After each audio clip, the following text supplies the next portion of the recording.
الله الرحمن الرحيم نحمده ونصلي على رسوله الكريم إنا أنزلناه في ليلة القدر وما أدراك ما ليلة القدر۔ اللہ تعالیٰ کی عادت ہے کہ اللہ تعالیٰ اس دنیا کے نظام کو مساوات کی بنیاد پہ اللہ نے اس نظام کو نہیں چلایا۔ سب ایک جیسے نہیں ہیں اس دنیا میں۔ اللہ تعالیٰ نے انسانوں کو تمام مخلوق پہ ترجیح عطا فرمائی ہے، پھر انسانوں میں بھی سب کو ایک جیسا مقام نہیں دیا۔ پیغمبروں کو اللہ تعالیٰ نے عام لوگوں پر فضیلت عطا فرمائی، پھر پیغمبروں کو بھی ایک جیسا مقام نہیں دیا۔ اللہ تعالیٰ نے پیغمبروں میں حضرت ابراہیم علیہ السلام، موسیٰ علیہ السلام، عیسیٰ علیہ السلام اور سید الانبیاء محمد صلی اللہ علیہ وسلم کو باقی پیغمبروں پر فضیلت عطا فرمائی، اور پھر ان چاروں کو بھی ایک جیسا مقام اللہ نے نہیں دیا۔ ان میں سب سے افضل مقام اللہ نے اپنے حبیب محمد صلی اللہ علیہ وسلم کو عطا فرمایا۔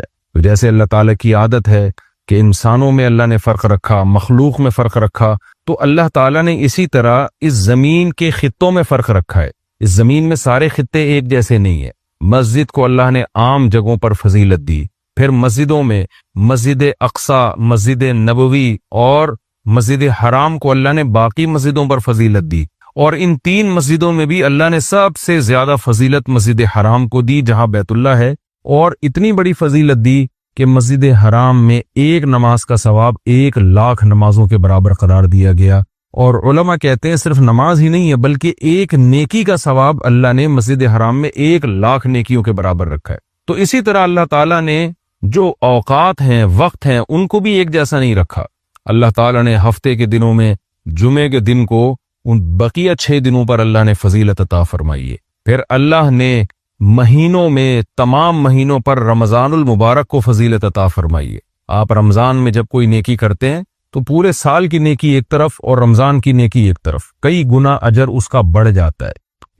اسی طرح سے اللہ رب العزت نے پورے رمضان کو بھی ایک جیسا نہیں رکھا، بلکہ اللہ نے رمضان کے آخری عشرے کو پچھلے 2 عشروں پہ اللہ نے فضیلت دی ہے کہ رمضان کے آخری عشرے میں عبادت کا ثواب بقیہ 2 عشروں سے زیادہ ہے۔ یہی وجہ ہے کہ آپ صلی اللہ علیہ وسلم رمضان کے آخری عشرے میں شد میزرہ، امی عائشہ رضی اللہ تعالیٰ عنہ فرماتی ہیں تہبند کس لیا کرتے تھے۔ یہ کنایہ ہے عبادت سے کہ بالکل پوری رات آپ صلی اللہ علیہ وسلم عبادت کیا کرتے تھے۔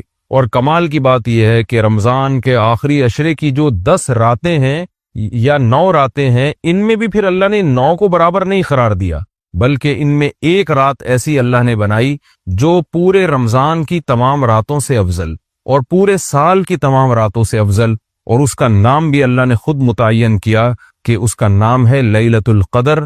قدر کا مطلب مرتبے والی، قدر و منزلت والی، اونچے مقام والی رات۔ تو یہ اللہ کی عادت ہے کہ جیسے آپ دیکھتے ہیں کہ مختلف قسم کی کمپنیاں مختلف پیکیجز نکالتی ہیں اپنی پروڈکٹ کو سیل کرنے کے لیے، لوگوں کو فائدہ پہنچانے کے لیے، خود پیسے کمانے کے لیے۔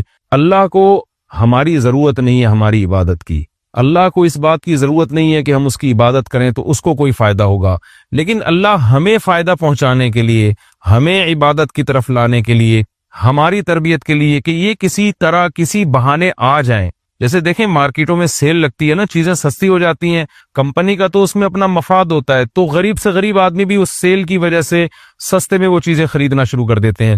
تو اللہ تعالیٰ کا تو کوئی مفاد نہیں ہے ہم سے، لیکن اللہ ہمیں فائدہ پہنچانے کے لیے مختلف قسم کے پیکیج دیتے ہیں کہ آؤ رمضان کا ایک پیکیج ہے جس میں گناہ گاروں کو توبہ کی توفیق ملتی ہے، پورے سال کچھ نہیں کیا تو کچھ رمضان میں کر لو، پورے سال مسجد میں عبادت کی توفیق نہیں ملی تو چلو عمرہ کی آج تمہیں توفیق ملی، مسجد حرام میں عبادت کر لو، یہاں تو میں 1 پر 1,00,000 تمہیں دوں گا۔ تو یہ جو اللہ کی طرف سے پیکیج ہمیں ملتے ہیں، یہ اللہ کے فائدے کے لیے نہیں، ہمارے فائدے کے لیے، کہ ہم جیسے نالائق شاید ثواب کا سن کے کہ بھئی ایک نیکی کا ثواب بہت زیادہ بڑھا چڑھا کر دیا جا رہا ہے، تو جیسے مارکیٹوں میں غریب آدمی بھی وہ اس جو ہے پیکیج کی وجہ سے خریداری کے لیے پہنچ جاتا ہے، تو اسی طرح جو بھی آخرت کی لالچ رکھنے والے لوگ ہیں، اگرچہ وہ گناہگار ہیں لیکن اس پیکیج سے فائدہ اٹھانے کا اللہ ان کو موقع دیتا ہے۔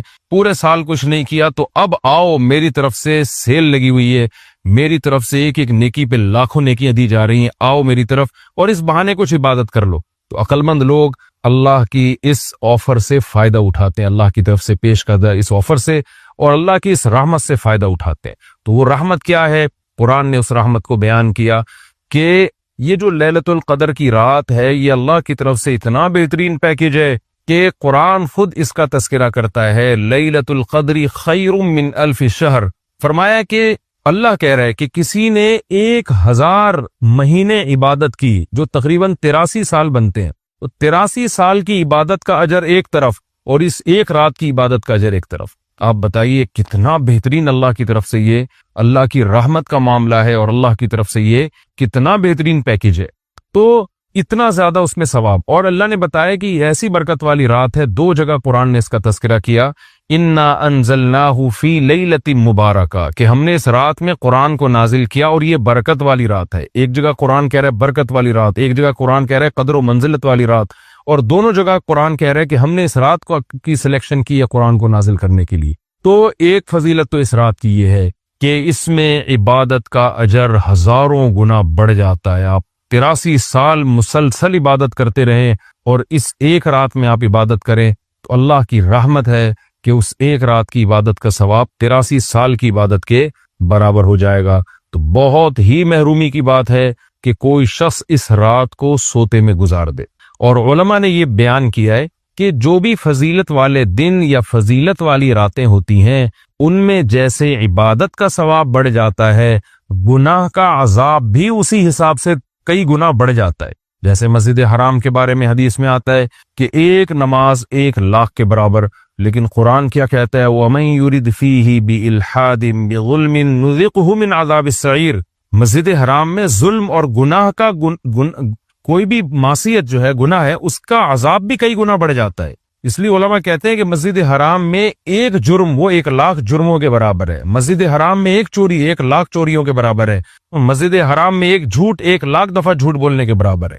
وہ صرف نیکی کا ثواب نہیں بڑھتا، گناہ کا عذاب بھی بڑھ جاتا ہے۔ اسی طرح علماء کہتے ہیں کہ رمضان میں جیسے نیکی کا ثواب کئی گنا بڑھتا ہے، گناہ کا عذاب بھی کئی گنا بڑھتا ہے۔ جیسے مسجد میں نیکی کا ثواب بڑھ گیا، مسجد میں اگر آپ جرم کرتے ہیں، گناہ کرتے ہیں، تو عذاب بھی بڑھے گا کہ اللہ کے گھر میں تم غلط کیسے کر رہے ہو۔ تو اسی طرح یاد رکھیے کہ لیلۃ القدر میں 3 قسم کے لوگ ہیں۔ ایک تو وہ لوگ جو عبادت کر کے اس رات کو قیمتی بناتے ہیں اور 83 سال کی عبادت اپنے کھاتے میں، اپنے اعمال نامے میں ڈال لیتے ہیں۔ ایک وہ لوگ ہیں جو محروم ہوتے ہیں، پوری رات سوتے رہتے ہیں، لیکن وہ بھی خوش قسمت ہیں کہ چلو عشاء کی نماز جماعت سے پڑھی، فجر کی جماعت سے پڑھی، کسی درجے میں ان کو بھی ثواب مل گیا، تراویح کی کچھ رکعتیں پڑھ لی جتنی اللہ نے توفیق دی۔ یہ وہ لوگ ہیں جنہوں نے اس رات کو بہت حد تک ضائع کر دیا، لیکن خسارے والا کام انہوں نے نہیں کیا۔ خسارے والے وہ لوگ ہیں جو اس رات میں بھی گناہ نہیں چھوڑتے، ڈرامے دیکھ رہے ہیں، فلمیں دیکھ رہے ہیں، غیبتیں کر رہے ہیں، اور عشاء کی نماز جماعت سے نہیں پڑھ رہے، گناہ کر رہے ہیں، فجر کی نماز جماعت سے نہیں پڑھ رہے، تو یہ بدبخت لوگ ہیں۔ تو خوب یاد رکھیے کہ لیلۃ القدر میں جیسے عبادت کا ثواب بڑھتا ہے، ایسے ہی گناہ کا عذاب بھی کئی گنا زیادہ بڑھ جاتا ہے۔ اور یہی حکمت ہے، علماء بیان کرتے ہیں کہ رسول اللہ صلی اللہ علیہ وسلم نے ہمیں یقینی طور پر لیلۃ القدر کی رات متعین کر کے نہیں بتائی۔ آپ نے یہ فرمایا کہ طاق راتوں میں تلاش کرو، آخری عشرے میں تلاش کرو، وہ رات اسپیسیفک متعین نہیں کی۔ اس میں یہی حکمت علماء بیان کرتے ہیں کہ اگر وہ رات متعین کر دی جاتی اور پھر اس میں اس رات میں کوئی پوری رات سو کے ضائع کرتا تو اللہ کی اس پر حجت تام ہو جاتی۔ اللہ کہتے تجھے تو پتا تھا کہ آج لیلۃ القدر کی رات ہے، تو نے آج گناہ کیسے کیا، تو نے اس رات کو ضائع کیسے کیا، تو اور زیادہ عذاب آ سکتا تھا، ایسا نہ ہوتا کہ دنیا میں ہی عذاب آ جاتا۔ تو اس لیے اللہ نے اس کو مخفی کر دیا، کہ تھوڑا سا کنفیوژن میں ڈال دیا، کہ تاکہ اس میں اگر کوئی اس رات کو ضائع کرتا ہے تو اس کو یقینی طور پر افسوس نہ ہو، کہ ہو سکتا ہے وہ یہ سوچے شاید آج کی رات نہ ہو، بلکہ ہو سکتا ہے کل یا پرسوں کی رات لیلۃ القدر ہو جائے۔ ایک حکمت تو علماء یہ بیان کرتے ہیں۔ دوسری حکمت یہ بیان کرتے ہیں کہ اگر لیلۃ القدر کی رات متعین کر دی جاتی اور اس رات اتفاق سے کوئی سوتا رہ جاتا، بیماری کی وجہ سے عبادت نہ کر پاتا، تو پھر وہ بقیہ راتوں میں بالکل بھی عبادت نہ کرتا۔ وہ کہتا لیلۃ القدر تو گزر گئی، اب میں رات جاگ کے کیا کروں گا، اصل جو اللہ کی طرف سے رحمت والا معاملہ تھا وہ تو میں نے ضائع کر دیا۔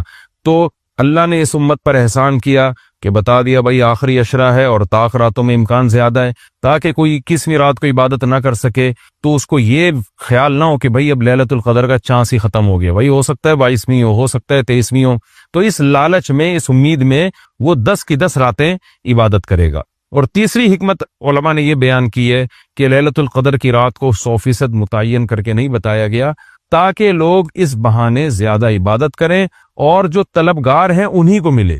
اب جو آخری 10 عشرے میں یقینی طور پر پوری عبادت کرے گا اس کے لیے تو لیلۃ القدر یقینی ہے۔ جو آخری عشرے میں کچھ راتیں جاگے گا، کچھ راتیں نہیں جاگے گا، تو اس کے بارے میں امکان ہے کہ شاید لیلۃ القدر اس سے فوت ہو گئی ہو۔ ہاں، طاق راتوں میں جو عبادت کرے گا، تمام طاق راتوں میں، 21ویں میں، 23 میں، 25 میں، 26ویں، 27ویں رات، 29ویں رات، تو اس کے بارے میں بھی امکان ہے کہ وہ لیلۃ القدر کو پالے گا۔ تو اللہ تعالیٰ یہ چاہتے ہیں کہ جو پورے آخری عشرے میں تمام طاق راتوں میں خاص طور پر عبادت کریں ان کو لیلۃ القدر ملے۔ تو اگر اللہ رات متعین کر دیتے تو پھر تو ہر آدمی اس لیلۃ القدر میں جاگ لیتا، لیکن اللہ نے نظام ایسا بنایا کہ بھئی جو طلب کرے گا اور تمام راتیں جاگے گا اس کو تو یقینی طور پر لیلۃ القدر ملے گی، اور جو تمام راتوں میں عبادت کا اہتمام نہیں کرے گا تو اس کے لیے معاملہ مشکوک ہے، امکان ہے کہ مل جائے، امکان یہ بھی ہے کہ نہ ملے۔ تو اس لیے بھی علماء کہتے ہیں کہ لیلۃ القدر کی یقینی طور پر تعیین نہیں کی گئی۔ بہرحال بہت کثرت سے اس بارے میں روایات ہیں جن میں آتا ہے کہ رمضان کے آخری عشرے میں اور رمضان کی طاق راتوں میں خاص طور پر آپ صلی اللہ علیہ وسلم نے فرمایا کہ لیلۃ القدر کو تلاش کرو۔ تو ہمیں لیلۃ القدر میں کرنا کیا ہے؟ اس میں کچھ بدعتیں بھی پھیلی ہوئی ہیں، جتھے بنا کے مسجدوں میں جانا اور اجتماعی عبادتیں کرنا، یہ تمام چیزیں اسلاف سے ثابت نہیں ہیں، اور ان کو دین سمجھ کے کریں گے یہ بدعت ہو جائیں گی، سنت سے دور ہیں یہ سب چیزیں۔ انفرادی عبادت ہونی چاہیے، نماز کا کوئی الگ سے مخصوص طریقہ ثابت نہیں ہے۔ لیلۃ القدر کی رات میں جو طریقے سے عام آپ نمازیں پڑھ رہے ہیں وہی اسی طریقے سے، یہ نہیں کہ پہلی رکعت میں یہ صورت، دوسری میں یہ صورت، یہ تمام چیزیں لوگوں میں پھیلی ہوئی ہیں، یہ بدعت ہے، ان کا حقیقت سے سنت سے کوئی تعلق نہیں ہے۔ تلاوت کریں، دعائیں مانگیں اور تہجد کی نماز پڑھیں، جتنے نوافل اللہ آپ کو توفیق دیتا ہے، آپ جیسے عام معمول ہے نوافل پڑھنے کا اسی طرح پڑھیں، اور بہتر ہے گھر میں عبادت کریں۔ گھر میں اگر مشکل ہو رہی ہے تو مسجد میں بھی جا سکتے ہیں، لیکن نوافل گھر میں پڑھنا یہ مسجد میں پڑھنے سے زیادہ افضل ہے۔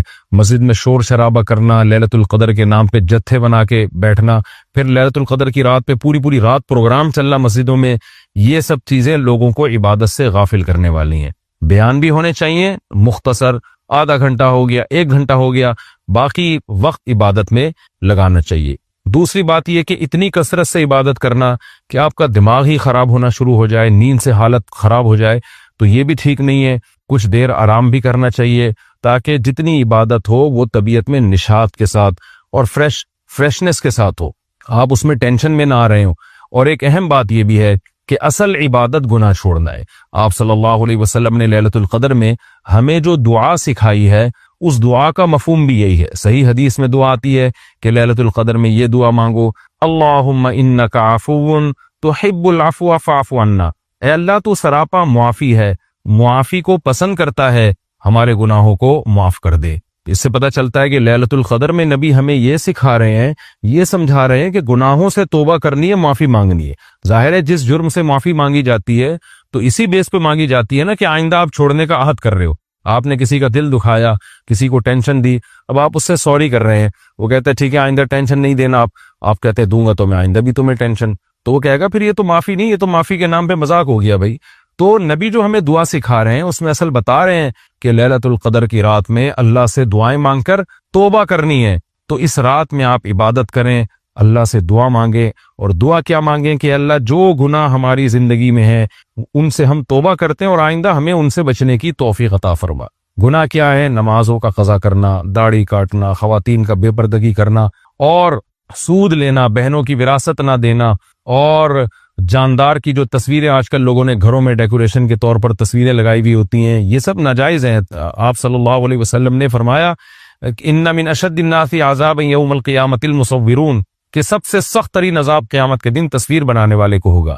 ڈیجیٹل کیمرے کی تصویر میں تو بہت اچھا خاصا علماء کا اختلاف ہے کہ ہماری رائے یہ کہ تصویر میں داخل نہیں ہے، لیکن جو پرنٹڈ تصویر ہوتی ہے اور کسی شرعی عذر کے بغیر ہو، ایک تصویر کسی ضرورت سے ہوتی ہے، بلا وجہ شو بازیوں کے لیے اپنے باپ داداؤں کی تصویریں دیواروں پہ سجانا، یہ فیشن ہمارے یہاں بنتا چلا جا رہا ہے۔ اور جو بت بنے ہوئے ہوتے ہیں تصویر کے نام پہ، وہ بھی اسلام میں حرام ہے۔ تو ان سب چیزوں سے ہمیں لیلۃ القدر میں توبہ کرنی ہے، شراب سے، زنا سے، بدنظری سے، والدین کی نافرمانی سے، رشتہ داری توڑنے سے۔ آپ صلی اللہ علیہ وسلم نے فرمایا جو خونی رشتوں کو توڑتا ہے وہ جنت میں داخل نہیں ہوگا۔ لیلۃ القدر کی رات میں آپ اپنے خونی رشتوں کو منا لیں، اس رات میں آپ اگر رشتے کو جوڑیں گے، اس کا ثواب کئی گنا زیادہ ملے گا، اس کی برکتیں بہت زیادہ ہوں گی۔ تو اس رات میں صدقہ خیرات بھی کرنا چاہیے، اور ان تمام جرائم سے، نماز چھوڑنے کا گناہ، سود کا گناہ، وراثت کھانے کا گناہ، جو بھی ناپ تول میں کمی کا گناہ، آپ اگر کسی ادارے میں جاب کرتے ہیں، آپ تنخواہ پوری لے رہے ہیں مگر آپ کام میں ڈنڈی مار رہے ہیں، یہ خیانت ہے جس سے قرآن نے روکا ہے۔ یہ بھی ایک جرم ہے، اس جرم سے بھی ہم نے اس رات میں توبہ کرنی ہے۔ اگر کوئی کرایہ دار مالک مکان کے گھر کو امانت کے طور پہ استعمال نہیں کرتا، یہ بھی امانت میں خیانت ہے۔ اور اگر مالک مکان کرایہ دار کو تنگ کرتا ہے، یا کرایہ دار مالک مکان کو ٹائم پہ کرایہ نہیں دیتا، یہ بھی جرم ہے جس کو قرآن بیان کرتا ہے امانت میں خیانت۔ تو جہاں بھی دو آدمیوں کا معاملہ ہو رہا ہے اور اس میں آپ ڈنڈی مار رہے ہیں، یہ بہت بڑا جرم ہے۔ قرآن میں اہل جنت کی یہ صفات بیان نہیں کی گئی ہیں۔ تو اخلاق کو اپنے درست کرنا، آپ صلی اللہ علیہ وسلم نے فرمایا منافق کی 3 نشانی ہے: بات کرتا ہے، جھوٹ بولتا ہے، امانت دی جائے تو خیانت کرتا ہے، اور جب کسی سے بحث مباحثہ کرتا ہے تو گالم گلوچ پہ آ جاتا ہے۔ آج دیکھیں دفتروں میں کیا حال ہے، بات بات پہ گالیاں، ذرا سی کوئی مسئلہ ہوتا ہے فوش فوش گالیاں نکالنا شروع کر دیتے ہیں۔ تو یہ تمام چیزیں ایسی ہیں جن سے ہمیں اس رات میں توبہ کرنی ہے۔ اللہ تعالیٰ سے دعا ہے کہ لیلۃ القدر کی رات اللہ ہم سب کے لیے خیر اور برکت والی بنائے، اور اس رات میں ہمیں عبادت کی توفیق عطا فرمائے، اور اس رات میں ہمیں گناہوں سے سچی توبہ کی توفیق عطا فرمائے۔ حدیث کیا کہتی ہے؟ نبی نے دعا سکھائی کہ اے اللہ اتنا خوف، زیادہ خوف مسلط ہو گیا تو پڑھائی سے بھی گئے، نیند سے بھی گئے، کھانے سے بھی گئے۔ تو اللہ کا بھی اگر زیادہ خوف پیدا ہو گیا، صحت بھی خراب ہوگی۔ بعض لوگوں کے دل میں جہنم کی آگ کا بہت خوف مسلط ہو جاتا ہے، وہ عبادت سے بھی جاتے ہیں، پھر وہ لائف کو جتنا انجوائے کرنا چاہیے جس شریعت نے اجازت دی اتنا بھی نہیں کر پاتے۔ تو اس لیے ہمارے نبی نے دعا سکھائی، اللہم قسم لنا من خشیتک ما تحول به بیننا وبین معصیتک۔ یہ میں مناجات مقبولہ کی دعاؤں کا ایک تھوڑا سا تعارف پیش کر رہا ہوں آپ کے سامنے کہ کتنی پیاری دعائیں ہیں۔ اے اللہ ہمیں اتنا خوف اپنا دے دے جو ہمارے اور تیری نافرمانی کے درمیان آڑ، کیونکہ خوف کا مقصد ڈرنا برائے ڈرنا نہیں ہے، خوف کا مقصد ہے جہنم سے بچنا، اور وہ جب بچیں گے جب گناہ سے بچیں گے۔ تو کم سے کم اتنا خوف تو ہو کہ جب گناہ کی طرف دل مائل ہو تو تیرا خوف رکاوٹ بن جائے، گناہ سے روک لے ہم کو۔ وَمِن طَاعَتِكَ مَا تُبَلِّغُنَا بِهِ جَنَّتَكَ، اپنی اطاعت کا اتنا جذبہ دے دے جو ہمیں جنت تک پہنچا دے۔ کیا ہوا بھائی، کیا ہوا؟ اچھا، وَمِن طَاعَتِكَ مَا تُبَلِّغُنَا بِهِ جَنَّتَكَ، یہ اسی کی تکمیل ہے۔ وَمِنَ الْيَقِينِ، یہ بڑا پیارا جملہ ہے، وَمِنَ الْيَقِينِ مَا تُهَوِّنُ بِهِ عَلَيْنَا مَصَائِبَ الدُّنْيَا۔ اے اللہ اپنا اتنا یقین دے دے، اتنا یقین، تیری ذات میں اتنا یقین آ جائے کہ تو سب کچھ کرنے والا تو ہی ہے، اتنا یقین آ جائے کہ دنیا کی مصیبتیں ہلکی لگنے لگیں، ڈپریشن میں نہ جائیں ہم مصیبتوں کی وجہ سے۔ جو اللہ کو نہیں مانتے نا، جب وہ دیکھتے ہیں کوئی ٹینشن آ رہی ہے تو وہ کہتے ہیں یار اس ٹینشن کی یہ وجہ ہے اور یہ وجہ تو ختم نہیں ہوگی، تو میں تو ٹینشن میں زندگی گزاروں گا، وہ خودکشی کی طرف جائیں گے۔ اور جس کو پتا ہے کہ یہ دینے والا کون ہے؟ اللہ، وہ میرا خیر خواہ ہے، وہ مجھے سنورنے اور بنانے کے لیے دے رہا ہے، وہ یہ ٹینشن دور بھی کر سکتا ہے، وہ کسی سبب کا محتاج نہیں ہے، اس میں میرا فائدہ ہے، تو اس سے وہ ٹینشن کیا ہو جائے گی؟ ہلکی۔ تو اے اللہ اتنا یقین اپنا دے دے جس یقین کی وجہ سے دنیا کی مصیبتیں ہمیں ہلکی لگنے لگیں۔ اگر اتنا بھی یقین نہیں ہے تو یہ یقین نہیں ہے۔ وَمِنَ الْيَقِينِ مَا تُهَوِّنُ بِهِ عَلَيْنَا مَصَائِبَ الدُّنْيَا وَمَتِّعْنَا بِأَسْمَاعِنَا وَأَبْصَارِنَا وَقُوَّاتِنَا أَبَدًا مَا أَبْقَيْتَنَا۔ اے اللہ تو نے ہمیں آنکھ کی نعمت دی، سننے کی نعمت دی، بولنے کی نعمت دی، چلنے کی اور بات کرنے کی، یہ تمام نعمتیں جب تک ہماری زندگی ہے یہ نعمتیں ہم باقی رکھنا، معذوری سے ہمیں بچانا۔ سمجھ رہے ہو کہ نہیں سمجھ رہے؟ آج لوگ دولت مانگ رہے ہوتے ہیں، صحت کو فوکس نہیں کر رہے۔ آنکھ کی بینائی چلی جائے، خدا نخواستہ کیسی اندھیر زندگی ہے، سننے کی طاقت چلی جائے۔ وَمَتِّعْنَا بِأَسْمَاعِنَا وَأَبْصَارِنَا وَجَمِيعَ قُوَّاتِنَا أَبَدًا مَا أَبْقَيْتَنَا وَاجْعَلْهُ الْوَارِثَ مِنَّا۔ یہ اس سے بھی زیادہ خاندانی جملہ۔ کافر بھی چاہتا ہے کہ میری آنکھوں میں دیکھنے کی طاقت، کانوں میں سننے کی طاقت، زبان میں بولنے کی طاقت، میری تمام جو جسم کے پارٹس ہیں وہ صحیح رہیں تاکہ میں دنیا کی نعمتوں سے مزے اٹھاؤں۔ تو اللہ ہم صرف اس لیے نہیں کہہ رہے کہ یہ تمام چیزیں باقی رکھ کہ ہم دنیا میں مزے اڑائیں، دنیا میں بھی لذت، اور یہ جو تو نے ہمیں طاقتیں دی ہیں یہ آخرت میں بھی ترقی کا ذریعہ بن جائیں، تو ڈبل مزے ہو گئے کہ نہیں ہو گئے ہیں بھائی؟ کیونکہ جس آدمی میں قوت اور طاقت نہیں ہوتی مختلف چیزوں کی، وہ آخرت کے کام بھی زیادہ نہیں کر سکتا۔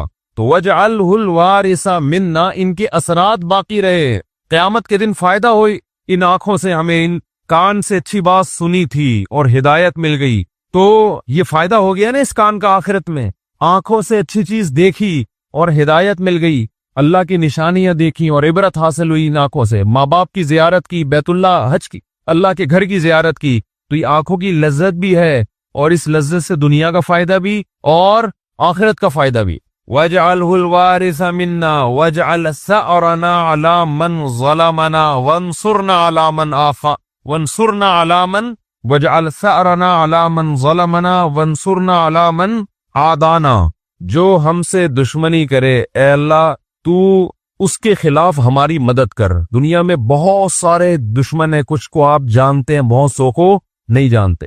وَلَا تَجْعَلْ مُصِيبَتَنَا فِي دِينِنَا، اے اللہ اگر کوئی مصیبت مقدر میں ہے ہی تو وہ دنیا کی طرف پھیر دینا، دین ہمارا اس سے محفوظ رکھنا۔ دنیا کی مصیبت ختم ہو جاتی ہے، دین پہ کو نقصان اگر ہو گیا اس کے اثرات ہمیشہ ہمیشہ رہیں گے۔ وَلَا تَجْعَلْ مُصِيبَتَنَا فِي دِينِنَا وَلَا تَجْعَلِ الدُّنْيَا أَكْبَرَ هَمِّنَا، یہ جب مانگا کرے نا خوب شوق سے، اس کا مفہوم سوچ سوچ کے، اے اللہ دنیا ہمارا بڑا غم نہ بنا دینا، کہ ہماری بڑی چاہت ہی کیا ہو۔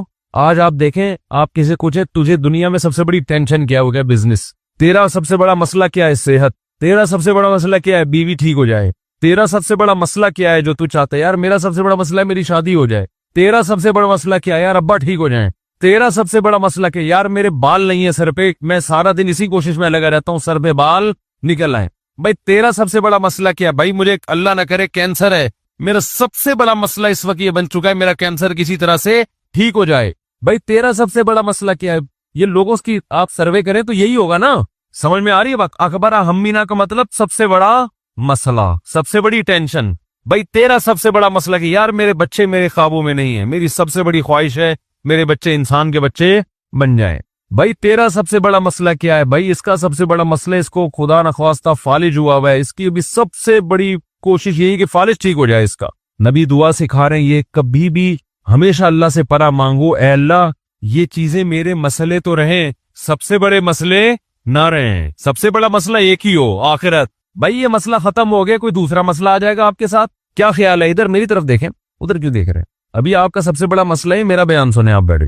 اچھا مجھے کچھ اس وجہ سے دیکھ رہے تھے آپ مجھے، اچھا ٹھیک ہے ٹھیک ہے میں دے دیں، اس میں دیتا ہوں دعا میں۔ 4 لاکھ روپے پہ جمع ہوا ہے، ابھی جمع کرنا ہے 25-30 لاکھ کے لیے تھوڑی سی۔ اچھا میں جمعے کی نماز کے بعد دیتا ہوں۔ تو سب سے بڑا مسئلہ جو میرا اور آپ کا ہو تو حدیث میں آتا ہے کہ اللہ سے دعا مانگو، لا تجعل الدنیا اکبر ہمنا، اے اللہ یہ دنیا کے جو بکھیڑے اور مسائل ہیں یہ ہمارا سب سے بڑا مسئلہ نہ ہو۔ سب سے بڑا مسئلہ ہمارا ایک ہو، بھائی کینسر ٹھیک ہو یا نہ ہو، آخرت صحیح ہو جائے۔ ہم نے ایسے علماء کو دیکھا ہے موت کے وقت شفا کی زیادہ فکر نہیں ہے ان کو کہ میں ٹھیک ہو جاؤں، فکر یہ ہے کہ بھلے مر جاؤں لیکن مغفرت ہو جائے آخرت میں۔ ہمارے ایک استاذ تھے 45-50 سال بمشکل ان کی عمر ہوگی، بیمار ہو گئے بہت سخت، تو میں جب بھی ان سے ملنے کے لیے جاتا ان کی عیادت کے لیے، عام طور پہ جب آپ بیمار کی عیادت کے لیے ملے تو بس وہ ایک ہی چیز کر رہا ہوگا، یار میں ٹھیک ہو جاؤں، بس میں ٹھیک ہو جاؤں، بس میں ٹھیک ہو جاؤں، فلاں ڈاکٹر، وہ اس کے علاوہ اس کی کوئی چاہت نہیں ہوتی۔ ہم جب ان سے ملنے کے لیے گئے تو بڑی شدید تکلیف میں، نلکیاں لگی ہوئی ہیں، ڈرپ چڑھ رہی ہے، بہت کمزور ہو گئے۔ ہم نے کہا کیسی طبیعت ہے؟ کہہ رہے طبیعت ٹھیک نہیں ہے، دعا کرو اللہ مجھے شفا دے دے۔ پھر تھوڑی دیر میں کہنے لگے بس دعا کرو اللہ مجھ سے آخرت میں حساب نہ لے۔ ہر تھوڑی دیر کے بعد بھئی اگر میری زندگی ختم ہو رہی ہے تو بس دعا کرو اللہ مجھ سے آخرت میں حساب نہ لے۔ دنیا دار آدمی کہتا ہے بس ختم ہو رہی ہے تو نہیں، ختم نہیں ہو، بس یہ دعا کرو، یہ میں مرنا نہیں چاہتا بھائی میں کسی بھی قیمت پہ۔ وہ اللہ سے مانگ بھی رہے کہ شفا، ہم اللہ کے بندے ہیں، ہم نے اللہ کے سامنے یہ تھوڑی کہنا ہے کہ اللہ تیری مرضی ٹھیک کرتا ہے تو کر دے، نہیں تو نہیں، یہ نہیں، ہم نے تو دعا تو یہ مانگنی ہے اللہ ہم کمزور ہے ٹھیک کر دے۔ بڑا مسئلہ اس سے بھی بڑا ہے، وہ کیا ہے؟ آخرت۔ کمپیئر ہے، کمپیریٹیو ڈگری ہے اگر کوئی مسئلہ آپ کا سب سے بڑا ہے تو آخرت اس سے بھی بڑا مسئلہ ہونا چاہیے. اگر آپ کا مسئلہ آپ کی بیگم ہے تو آخرت اس سے بھی بڑا مسئلہ ہونا چاہیے. اکبر ہمنا، سب سے بڑا مسئلہ میرا اور آپ کا کیا ہونا چاہیے؟ اللہ.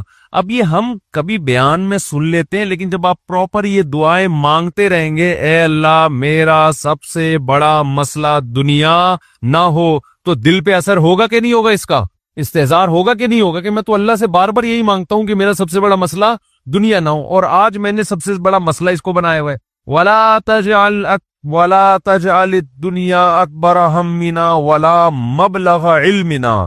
میری نالج کی انتہا بھی دنیا نہ ہو. آپ کی نالج گھوم پھر کے کس کی طرف آتی ہے؟ دنیا کی طرف. تو اس کا بھی وہی مفہوم ہے جو پہلے والے جملے کا مفہوم ہے. وَلَا مَبْلَغَ عِلْمِنَا وَلَا غَایَةَ رَغْبَتِنَا وَلَا تُسَلِّطْ عَلَيْنَا مَن لَّا يَرْحَمُنَا. اے اللہ کوئی ایسا شخص ہم پہ مسلط نہ کر جو ہم پہ رحم نہ کرے. ہر آدمی کے اوپر کوئی نہ کوئی ہوتا ہے. آپ گھر کے سربراہ ہے تو عورت کے اوپر آپ مسلط ہیں، وہ یہ دعا مانگ سکتی ہے. آپ دفتر میں جاتے ہیں تو آپ کا باس آپ پہ مسلط، علاقے کا ناظم آپ پہ مسلط، صدر وزیر اعظم آپ پہ مسلط. تو اللہ جو بھی ہمارے بڑے ہیں ان کی طبیعت میں رحم کا جذبہ رکھ. وَلَا تُسَلِّطْ عَلَيْنَا مَن لَّا يَرْحَمُنَا وَلَا لا تجعل الدنیا اکبر ہمنا ولا مبلغ علمنا ولا غایت رغبتنا ولا تسلط علینا من لا یرحمنا. یہاں تک دعا ہے یہ، اور بہت ساری دعائیں. اللہم اجعل حبک احب الاشیاء الی. اے اللہ میں دنیا میں جتنی چیزوں سے محبت کرتا ہوں، میں نہیں کہہ رہا کہ وہ محبت ختم کر دے، اپنی محبت ان تمام چیزوں پہ غالب کر دے. سب سے محبت ہو، لیکن جہاں تیری محبت اور مخلوق کی محبت میں ٹکراؤ ہو وہاں غالب کون ہو؟ تیری محبت. کیا مطلب؟ کبھی کسی کو خوش کرنے کے لیے تجھے ناراض کرنا پڑے تو اس کو ناراض کر دوں، تجھے ناراض نہ کروں. جس سے زیادہ محبت ہوتی ہے اس کے لیے چھوٹے محبوب کو انسان ناراض کر دیتا ہے، چھوٹے کے لیے بڑے محبوب کو انسان ناراض نہیں کرتا. یہ نہیں ہوتا. وَاجْعَلْ خَوْفَكَ أَخْوَفَ الْأَشْيَاءِ إِلَيَّ. اے اللہ دنیا میں بہت ساری چیزیں ایسی جن سے انسان خوف زدہ ہوتا ہے اور ہونا چاہیے. تو میں یہ نہیں کہتا چیزوں کا خوف ہی ختم کر دے، لیکن اپنے خوف کو ان تمام خوفوں پہ غالب کر دے. اپنے خوف کو ان تمام خوفوں پہ، جہاں تیری نافرمانی ہو وہاں کسی سے نہ ڈروں میں. جو اکھاڑنا ہے اکھاڑ لو بھائی، نماز نہیں چھوڑ سکتا میں. ہوتا ہے نا، باس کہہ رہا ہوتا ہے آپ کو اجازت نہیں ہے نماز پڑھنے کی، بھائی آپ نے جو اکھاڑنا ہے اکھاڑ لو. ہمارے ایک رشتے دار تھے کیا ہیں، اللہ ان کی عمر میں برکت دے، شپ پہ تھے کیپٹن. تو ان کے والد صاحب اتنا بیمار ہوئے کہ ہمارے نانا ہی، اس بتانے میں کوئی حرج نہیں ہے، بیمار ہوئے نانا ہمارے، یعنی اب ظاہر ہے میں ماموں کی بات کر رہا ہوں نا، کریے. تو بیمار ہو گئے وہ، ان کو اطلاع دی گئی شپ پہ کہ آپ کے والد صاحب بستر مرگ پر ہیں، بس اب دنیا سے جانے والے ہیں. انہوں نے کمپنی کو کہا کہ میرے والد صاحب کی طبیعت بہت خراب ہے، میں اس آخری وقت میں اپنے باپ کے ساتھ ہونا چاہتا ہوں. وہ بتا رہے تھے خود. کمپنی نے کہا کہ چھٹی نہیں ہے آپ کو. انہوں نے کہا ایسی کی تیسی، صحیح پکڑو، چھٹی دینی ہے تمیز سے دو، نہیں دینی ہے تو میں چھوڑ کے جاؤ. یہ کیسے ہو سکتا ہے؟ میرا باپ دنیا سے جا رہا ہے اور میں یہاں کمپنی کے لیے بیٹھا رہا ہوں یہاں پہ. کمپنی بعد میں، باپ کون ہے؟ پہلے ہے. تو خیر وہ دے دی ان کو تمیز سے چھٹی. انہوں نے تھوڑی بدماشی بھی کرنی پڑتی ہے، بھائی چھٹی دو مجھے، نہیں تو رکھو کسی دوسرے بندے کو، میرا ہیڈک نہیں ہے. غیرت ختم نا، مارکیٹ میں غیرت ہی نہیں ہے. تو باپ ماں یہ رشتے ایسے تھوڑی ہے کہ آپ کمپنی باس چھٹی دے دیں گے تو چلے جاؤں گا، نہیں تو سر میں مجبور ہوں. بھائی تمہارے باپ کو بھی چھٹی دینی پڑے گی. تو ایسے ہی نماز کے لیے بھی ہمارے حضرت ایک واقعہ سنایا کرتے تھے، بس یہ واقعہ کر کے بیان ختم کرتا ہوں کہ ایک صاحب کو اسلام آباد میں کسی کمپنی میں جاب ملی. تو کمپنی نے ان کو انٹرویو کے دوران بتا دیا کہ آپ کو نماز پڑھنے کی اجازت نہیں ہوگی. اس نے کہا میں یہ جاب، حالانکہ سارے انٹرویوز پورے ہو گئے تھے، سلیکشن ہو چکا تھا ان کو، لیکن آخری میں ان کو یہ بتا دیا. انہوں نے کہا میں نہیں کرتا یہ جاب. اچھی خاصی تنخواہ تھی. تو اس نے کہا کہ کیا آپ پکے نمازی ہیں؟ اس نے کہا نہیں میں تو نماز نہیں پڑھتا. میں کہ جب آپ ویسے ہی نہیں پڑھتے ہیں بھائی تو پھر آپ کو کیا مسئلہ ہے؟ اس نے کہا میں ویسے ہی نہیں پڑھتا، سست ہوں، کاہل ہوں، تمہارے مشورے پہ میں نماز چھوڑ دوں یار؟ کمپنی کے کہنے پہ میں چھوڑ دوں؟ خدا کہے گا نا کہ تیرا دل اپنا ہی نہیں چاہتا تھا، ہے بھائی تیرا اپنا دل نہیں چاہتا تھا، تو نالائق تھا، لیکن اب کمپنی اور خدا کا مقابلہ ہو رہا ہے تو اس کو تو نے خدا بنا لیا ہے. یعنی ہم اتنا پروٹوکول تھوڑی کمپنی کو دیں گے، باس کو دیں گے کہ تو کہہ دے نماز چھوڑ دو، تو ہمارا باپ ہے جو تو کہہ دے یہ کام تو ہم باپ کے کہنے پہ ہی، اگر آپ کا نماز پڑھنے کا موڈ ہوا اور ابا کہہ رہے نہیں پڑھو، ایسے موقع پہ آدمی کہتا ہے ابا میرا اپنا آج تو میرا موڈ بن گیا، میں کیسے چھوڑ دوں نماز؟ تو یہاں تو ابا کو آدمی لفٹ نہیں کراتا میرے بھائی، جو کرنے والے ہوتے ہیں، باس کو اتنا باپ کیوں بنا لیں گے ہم؟ تو باس کی چمچا گیری اتنی کیا کرو جتنی قیامت میں افورڈ کر سکو، یہ بھی انسان ہے، اتنا زیادہ فری نہیں کرایا کرو۔ میں یہ نہیں کہہ رہا اپنے باس سے بدتمیزیاں شروع کر دیں، آپ بد کلامیاں شروع کر دیں، عزت دینی چاہیے، لیکن اللہ سے آگے تھوڑی نکالنا ہے اس کو، اللہ سے آگے تھوڑی رکھنا ہے۔ تو ہمارے حضرت کو وہ بڑا پسند آیا بے نمازی، کہا کہ دیکھو غیرت ہے اس میں، اتنی بڑی جاب ٹھکرا دی اس نے۔ بولا بھائی تمہارے کہنے سے تم نے یعنی میں اس لیے اب نماز نہیں پڑھ رہا کہ کمپنی کی طرف سے اجازت نہیں ہے، تو کمپنی کون ہوتی ہے مجھے روکنے والی؟ تم چند لاکھ روپے تنخواہ دے کے تم نے ہمیں یہ غلام بنا لیا ہے، تو اگر ہم اللہ کی نہیں مانتے تو تمہاری بھی نہیں مانتے، ٹھیک ہے نا؟ تو تمہاری تو ہم پہلے ٹھکرائیں گے۔ تو غیرت مند بے نمازی، غیرت مند بے نماز، خیر نماز پڑھنی چاہیے، نماز کی ویلیو کم نہیں ہے۔ تو یہ ہے وَجْعَلْ خَوْفَكَ أَخْوَفَ الْأَشْيَاءِ إِلَيَّ وَاقْطَعْنِي حَاجَاتِ الدُّنْيَا بِالشَّوْقِ إِلَىٰ لِقَائِكَ، اے اللہ اپنی ملاقات کا شوق اتنا دے دے کہ دنیا کی حاجتوں کی تمنا نہ رہے، اتنا شوق ہو جائے کہ اس دنیا میں سب سے بڑا شوق ہی یہ بن جائے، تو پھر یہ ثانوی درجے میں ہوں۔ اور آخری جملہ اس دعا کا وَإِذَا أَخْرَرْتَ أَعْيُنَ أَهْلِ الدُّنْيَا مِن دُنْيَاهُمْ فَأَخْرِرْ عَيْنِي مِنْ عِبَادَتِكَ، اے اللہ جب لوگوں کی آنکھیں اس دنیا سے ٹھنڈی ہوں، کسی کو پتا چلا کہ بحریہ ٹاؤن میں 3 پلاٹ اس کے نام نکل آئے، آنکھیں ٹھنڈی ہو گئی، بتاتا پھر رہے ہو بھائی ماشاءاللہ ادھر رشتہ ہو گیا، ہاں بھائی مفتی صاحب کا بیان اثر کر گیا ہے، آنکھیں ٹھنڈی ہوتی نا، گاڑی آ گئی، پیسہ آ گیا، تو اے اللہ اس وقت میری آنکھیں اپنی عبادت میں ٹھنڈی کرنا، مجھے عبادت کی ایسی لذت دے دے، اپنے سامنے راز و نیاز اور مناجات کی، اور اپنے سامنے دعا مانگنا اور نماز پڑھنا اور تیری تلاوت کرنا اور تیری عبادت کرنا، تیرے سے تعلق ایسا ہو جائے کہ میری آنکھیں دنیا سے ٹھنڈی نہ ہو، مجھے مزہ کس میں آئے؟ تجھ سے راز و نیاز کرنے میں۔ یہاں بھی یہ نہیں کہا جا رہا مجھے دنیا نہیں دینا، مجھے پلاٹ نہیں چاہیے، مجھے گاڑی نہیں چاہیے بھائی، کون مستغنی تھوڑی ہے ہم اللہ سے، سب کچھ چاہیے، لیکن جو لذت ہو نا، لذت وہ ان چیزوں میں نہیں ہو، ان ٹکڑوں میں، کھلونوں میں، لذت کس میں ہو؟ آخرت میں، تجھ سے تعلق میں۔ تو وہ خرید لیں مناجات مقبولہ، کیونکہ دعائیں تو بہت ہیں نا، ہم کن کن دعاؤں پہ بیان کرتے ہیں۔ تو ایک دن ہفتے کو آپ نے جو اس میں لکھا ہوا ہے ہفتے کو یہ پڑھے اتوار کو، آسانی کے لیے، ترتیب کے لیے، تو اس سے پورا ہفتہ 1 دن 2 دن 3 دن 4 دن پھر پڑھتے رہیں گے تو وہ دعائیں آہستہ آہستہ آپ کو یاد ہونا شروع ہو جائے گی۔